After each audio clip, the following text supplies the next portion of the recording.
unprecedented level of animus working on two major investigations during 2016. That was Congressman Trey Gowdy during today's hearing that is still going on right now at this hour. And one of the participants in that hearing is Representative Mike Johnson from Louisiana's 4th Congressional District and a member of the House Judiciary and the U.S. House Committee on Natural Resources.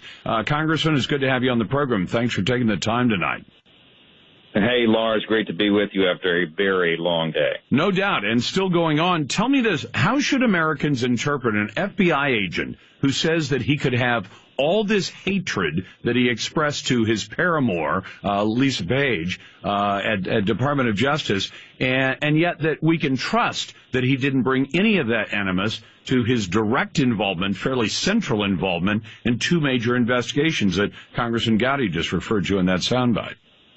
That is the central question, and it's the one that's keeping many Americans up at night. You know, this whole thing is really casting a shadow on our nation's top law enforcement agencies. It's eroding the public trust. And I thought it was very striking, Lars. If you watched his opening statement this morning, which was, I don't know, that we started this, I think, 10 or 12 hours ago. I've lost track of time.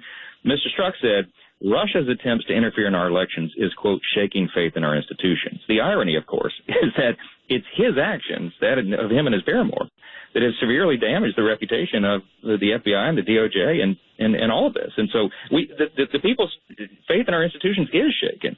And that's what we're trying to get down to the bottom of, to make sure this nonsense, this kind of stuff doesn't happen again, and that the people involved in this, that we get down to the real truth of it. Well, and I did watch that opening, and I watched some of the other exchanges, and they were pretty fiery today. But his statement about Russia, so Russia had this team that came in, and they did a bunch of social media, which was kind of a drop in the bucket in an election cycle that I think was in the $5 or $6 billion range, and they spent a couple $300,000 on social media ads that were to believe that those had the potential to turn the election. I find that kind of ridiculous, and of course he was directly involved for a time until he was fired by Mueller from that part of the investigation. He was involved in the effort that's now gone on for well over a year, saying Russia colluded with the Trump campaign to turn the election, to which they found absolutely no substance at all. So it frustrates me when a guy sits there and tries to continue this narrative about Russia collusion, which is aimed directly at Donald Trump,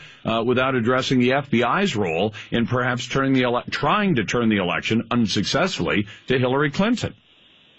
It is indeed a red herring, and he tried to hide behind that all day long. And of course, to our great frustration, all the committee members, he referred to his attorneys so many times throughout the day and said they wouldn't allow him to answer many of our key questions. I mean, we're trying to get down to the bottom of this.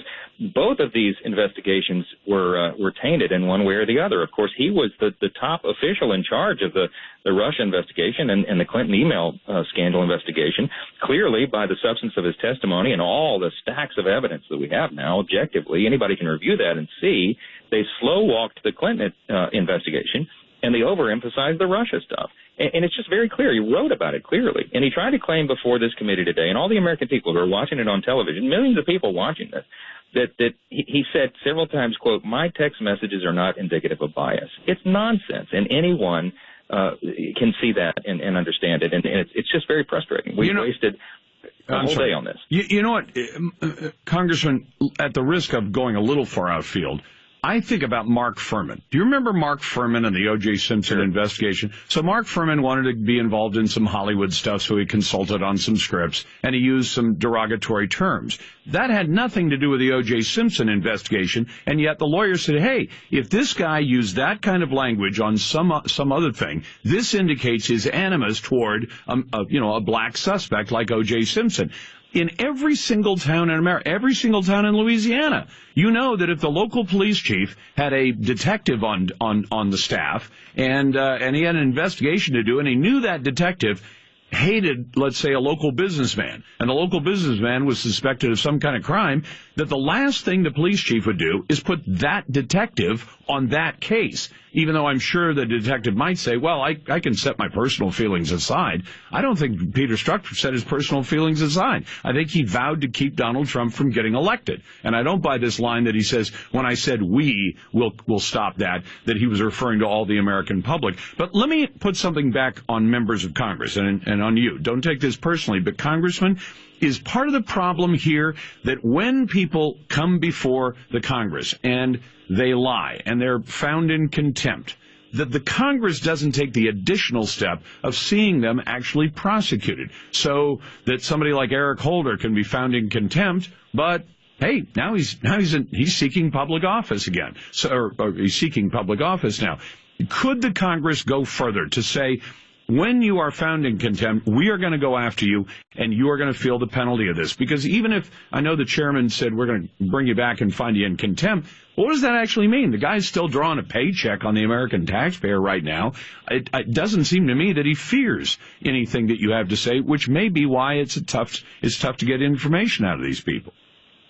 I think you're right on all counts, Lars, and it is part of our frustration here as well, rank and file, members of the Judiciary Committee. I actually talked about that very issue on the House floor just a few hours ago during one of the breaks with Chairman Goodlatte, and he's in charge of this. And I asked him the same question. I said, look, I'm just a freshman member of Congress, right? But if we hold somebody in contempt and we don't do anything beyond that in terms of penalty, what kind of precedent does that set? We have to take this further, and he nodded in agreement. I think there's going to be a consensus here that we have to take it further, that we just can't allow people to come in to defy duly authorized congressional subpoenas and to come before us under oath and not be forthright and truthful. We've got to do something about that. And at the end of the day, what you said a moment ago is exactly right. With the Mark Furman example, I mean, look, I was a constitutional law attorney and a litigator. I remember in law school, in criminal law, like this is one of the first doctrines they teach you is the fruit of the poisonous tree. Remember that there's this legal metaphor. It describes evidence obtained illegally. If the source of the evidence, the tree or the evidence itself, is tainted, then anything gained from it, the fruit, is tainted as well. That's what we're concerned about at the end of the day. Absolutely. The whole Mueller investigation is based upon a poisonous tree, because we have the guy in front of us today who, by his own admission and by the things that he wrote, the things that he texted to his paramour, we know the whole thing was tainted. And at the end of the day, that's, I think, what many American people are concerned about. We have yet to get to the bottom of it, but we're going to continue to try. Congressman, it's a pleasure. Thanks for taking a break from the hearing, and I hope it wraps up soon for your sake tonight.